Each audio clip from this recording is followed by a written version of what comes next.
இந்த பாருங்கள், சப்பாத்தி புரோட்டா எங்களுக்கு பிடிக்க தான் செய்யும். நான் ஹோட்டலுக்கு போனாலே புரோட்டா சால்னா தான் சாப்பிடுவோம். ஆனால் இட்லிக்கும் ஜிஎஸ்டி போட்டிருக்காங்க, சப்பாத்தி புரோட்டாவுக்கு ஜிஎஸ்டி கிடையாதுன்ட்டாங்க. நல்ல விஷயந்தான். இட்லி தோசையெல்லாம் அடிக்கடி சாப்பிட்டா உடம்பு கெடுதலுங்கிறாங்க. 40 வயசுக்கு மேலே இருக்கிறவங்கெல்லாம் அடிக்கடி இட்லி தோசைலாம் சாப்பிடக்கூடாது, உடம்பு கெடுதல் வந்துடும், அதனால் சீக்கிரம் ஹார்ட்டு ப்ராப்ளம் வந்துடும். அதனால் நம்ம சப்பாத்தி புரோட்டாவே சாப்பிட்லாம். என்ன காரணம்னு பார்த்திங்கன்னா, சப்பாத்தி புரோட்டாவுக்கு ஜிஎஸ்டி கிடையாது. அதனால் விலையும் குறைவாக தான் இருக்கும். ஹோட்டலில் போய் நம்ம இனிமேல் நிம்மதியாக சாப்பிட்லாம்.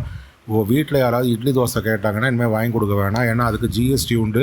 அதனால் கண்டிப்பாக விலை கூட தான் இருக்கும். அதனால் முடிஞ்ச அளவுக்கு நம்ம சப்பாத்தி புரோட்டா தான் சாப்பிட்ணும். அதனால் நம்ம இனிமேல் எங்கே இருக்கிறத நினச்சிக்கணுன்னா, மகாராஷ்டிராவில் பாம்பேயில் இருக்கிறத நினச்சிக்கிட்டு அடிக்கடி சப்பாத்தி புரோட்டாவே சாப்பிடணும். சொல்லவே வேணாம். நிறையா பேர் வீட்டில் பார்த்திங்கன்னா நைட் ஆச்சுனாலும் புரோட்டா வாங்கி சாப்பிட்றாங்க, மத்தியானத்துக்கு புரோட்டா சாப்பிட்றாங்க. அதனால் புரோட்டாவுக்கு 0% ஜிஎஸ்டி. அதனால் நம்ம அடிக்கடி புரோட்டாவே சாப்பிட்லாம். உண்மைதாங்க. நீங்கள் ஏங்க, நாம் சொல்கிறதெல்லாம் உண்மைதாங்க. ஜிஎஸ்டி கிடையாது எதுக்கு புரோட்டாவுக்கும் சப்பாத்திக்கும் கிடையாது. அதனால் இனிமேல் நம்ம ஜாலியாக நிறையா சாப்பிட்லாம். விலையும் குறைவாக தான் இருக்கும். ஆனால் இட்லி தோசைக்கு இனிமேல் ஜிஎஸ்டி உண்டு. அதாவது பிரச்சனையான விஷயத்தில் ஜிஎஸ்டி போட்டிருக்காங்கன்னு சொல்லலாம். எது பிரச்சனை அப்படின்னு கேட்டிங்கன்னா, இட்லியும் தோசையும் உடம்புக்கு அவ்வளோ நல்லது இல்லை அப்படின்னு சொல்கிறாங்க. வயசானவங்களுக்கு, சின்ன வயசுக்காரங்க சாப்பிட்லாம், இருந்தாலும் அவங்களுக்கு இப்போ வாங்கி கொடுக்க முடியாது. காரணம் ஜிஎஸ்டி அதுக்கு உண்டு. ஆனால் இட்லி சப்பாத்தி புரோட்டாவுக்கு ஜிஎஸ்டி கிடையாதுன்னு சொல்லியிருக்காங்க. இனிமேல் சந்தோஷமாக வீட்டுக்கு ஹோட்டலில் போய் நம்ம சப்பாத்தியும் புரோட்டாவும் ஜிஎஸ்டி இல்லாமல் சாப்பிட்லாம். விருப்பப்பட்டவங்க நிறையா சாப்பிட்லாம், விருப்பம் இல்லாதவங்க குறைவாக சாப்பிட்லாம். அதனால் நம்மளுக்கு இப்போ என்ன முக்கியம்னு கேட்டிங்கன்னா, சப்பாத்தியும் புரோட்டாவும் தான் முக்கியம். சப்பாத்தியை கூட விட்டுருங்க. வயசானவங்க, இந்த டயபெட்டிஸு சுகரு இருக்கிறவங்க அடிக்கடி சப்பாத்தி சாப்பிடுவாங்க. அவங்களுக்கு அது பயன்படும்.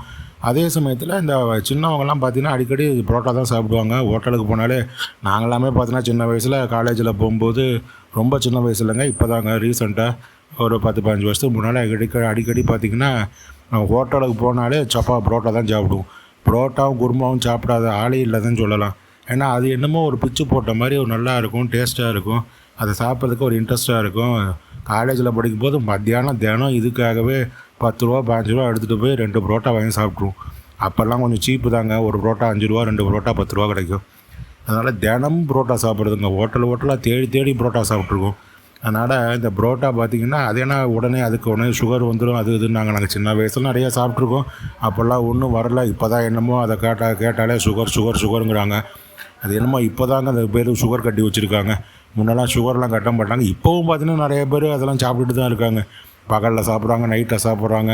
இந்த புரோட்டா வச்சு தலைவன் ஒரு படம் எடுத்தாங்க பாருங்கள். அதனால் புரோட்டா இன்ட்ரெஸ்ட்டாக தான் இருக்குங்க சாப்பிட்றதுக்கு. அதனால் இனிமேல் புரோட்டா சப்பாத்தி கவலை இல்லாமல் சாப்பிடலாம். ஏன்னா வரி கிடையாது. அதனால் நம்ம பணத்தை பற்றி கவலைப்படாமல் குறைவான ரேட்டில் தான் கிடைக்கும். ஆனால் இட்லி தோசைக்கு வரி உண்டு. சரியா? நன்றி.